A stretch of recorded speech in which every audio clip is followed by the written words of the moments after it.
So next up is Meng Li from Facebook. Take it away, Meng. Cool, thanks. Hello, everyone. Good morning and good evening as well. I'm Meng Li, a tech lead and research scientist from the on-device AI research in Facebook Reality Lab. Today, the topic I want to share is improving the weight sharing NAS with better search space and better SuperNet training. And this talk will cover like 3 of our recent submissions or publications that improve the state-of-the-art neural architecture search method. Yep. So NAS is proposed to help automatically optimize a neural network for best accuracy, given a bunch of constraints on flops, latency, number of parameters, etc. Since NAS is like first started in 2017, over the last several years, NAS has been improved quite a lot. Yep. On one hand, as shown in this figure, given a fixed compute budget, the accuracy of the networks gets improved significantly. On the other hand, the search efficiency also gets improved by orders of magnitude, from tens of thousands of GPU hours to around hundreds. And popular NAS method can be roughly classified into 3 categories, including the black box optimization methods, for example, NASNet, MNASNet, FENet v3, or differentiable methods, for example, DARS, proxyless NAS, FairNAS, and the SuperNet-based weight sharing method, including BigNAS, once-for-all network, and AlphaNet, which is recently proposed by our group. While different methods have like pros and cons, weight sharing NAS is becoming more and more popular because of its high search efficiency and the superior accuracy of the resulting networks. Weight sharing NAS builds a supernet that assembles all the network in the search space as its subnetworks, as shown in the figure on the left-hand side. And the different network candidates share the weights with the supernet, which helps to reduce the memory requirements significantly compared to the traditional differentiable NAS method. Weight sharing NAS mainly has 2 stages as shown in the right figure. In the first stage, the supernet as well as trying to converge. And the second stage is the searching stage, during which the networks with best accuracy given different constraints are identified and selected.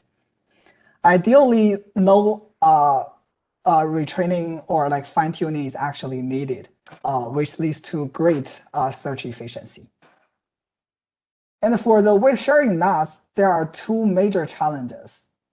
The first one is how to customize the search space for a target application. This is also shared by other NAS methods as well. And the second is more specific to the weight sharing NAS, which is how to train the supernet. So first, we want to talk about how to design the search space. So when we define the search space, we believe it is important to consider the property of the target applications that we are dealing with. For visual recognition tasks like pose estimation or semantic segmentation, one difficulty we identify is the scale variance among different objects. As shown in these 2 figures, the person close to the camera is much larger in size compared to those away from the camera.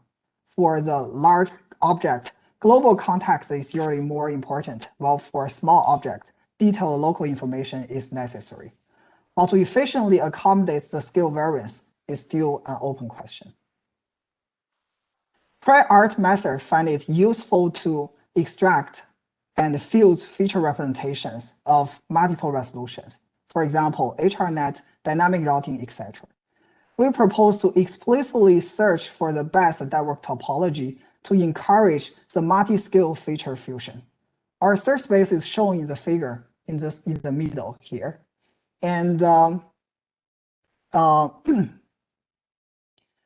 compared to the previous search space proposed in Auto Deep Lab, our search space includes parallel branches to simultaneously extract multi-resolution feature and cross-scale edges for feature fusion. And as shown in the right figure, on both semantic segmentation and pose estimation tasks, we achieve much better accuracy compared to previous work, including Auto Deep Lab, dynamic routing, or HRNet. And specifically on pose estimation, we beat all the previous methods and achieved the SOTA results on several datasets, as shown in the paper with code website.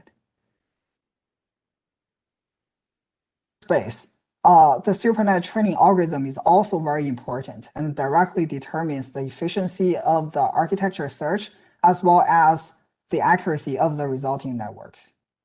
With sharing NAS, jointly trains the SuperNet and the subnetworks to reduce the training cost, which is more challenging compared to training a single network. The basic procedure for the SuperNet training is illustrated in this figure. So for each batch of training data, the cross-entropy loss is first computed with the SuperNet. Then several subnetworks are sampled, and the output for the same batch of data for each network are computed.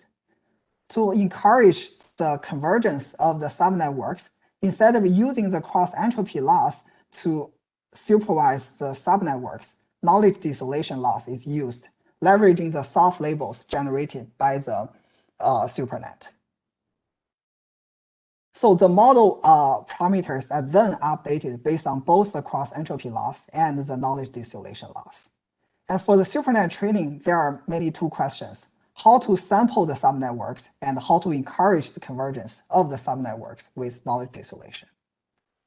The baseline sampling strategy for SuperNet training is just like random sample in the search space. And we find this may not be the most efficient way. And what we propose is an attentive sampling strategy to basically focus the subnetwork sampling along the Pareto front. While the idea is straightforward, how to identify these subnetworks along the Pareto front is actually non-trivial. And we propose different methods to help approximate the Pareto front with different cost during the training. And as shown in the right figure, on ImageNet dataset, with attentive sampling, we can beat all the state-of-the-art models. And this work is published in CVPR 2021. The second technique we propose to improve SuperNet training is the new knowledge dissolution strategy.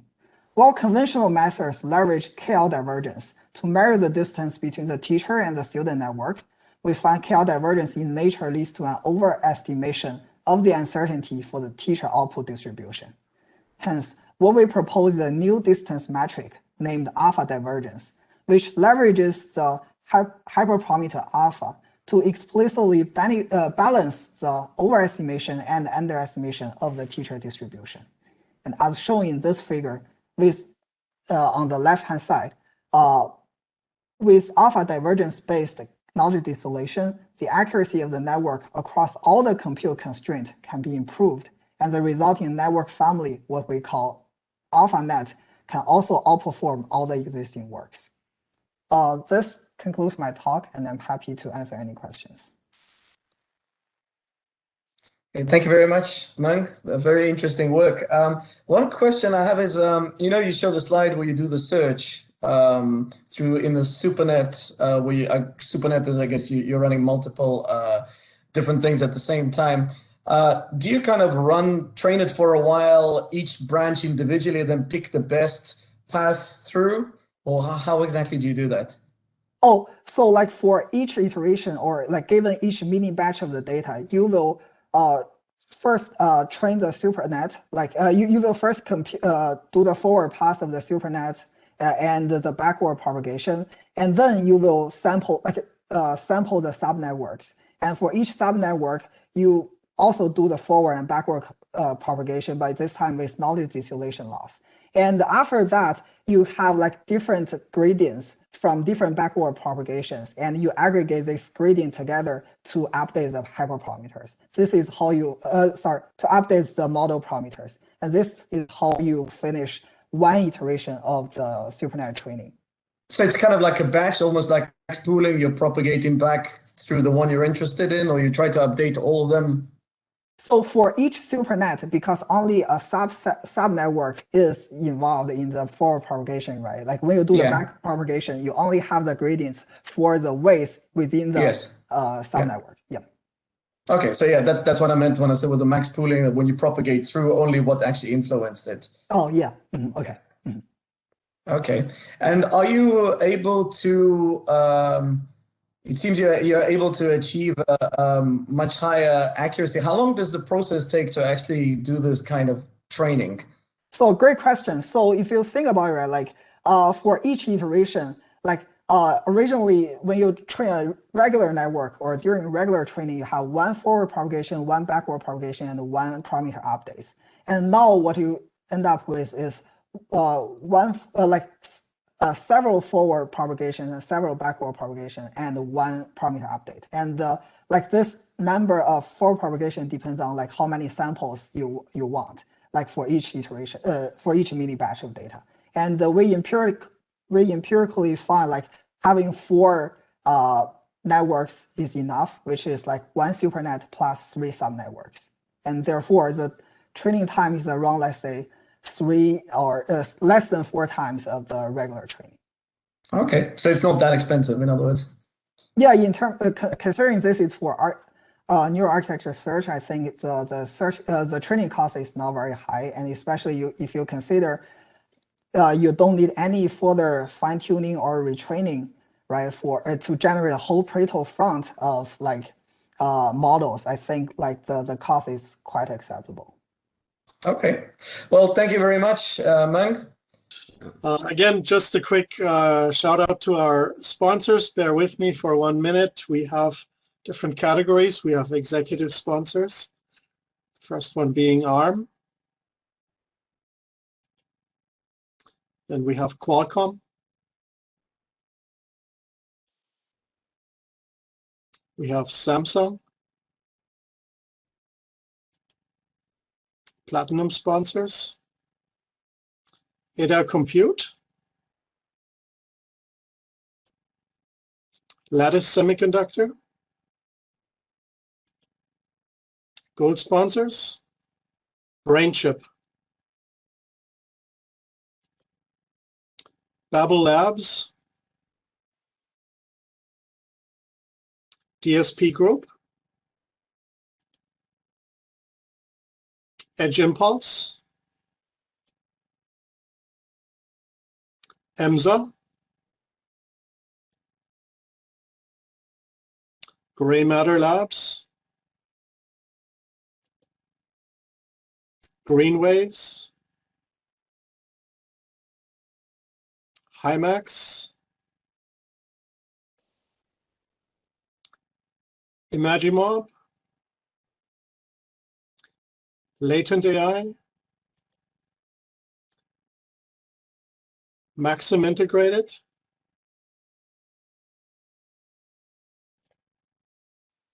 Quixo. Reality AI. SensiML. Silicon Labs. Sentient. Google TensorFlow. XMOS. And lastly, silver sponsors, Edge Cortex, Hotchi, and Synsense.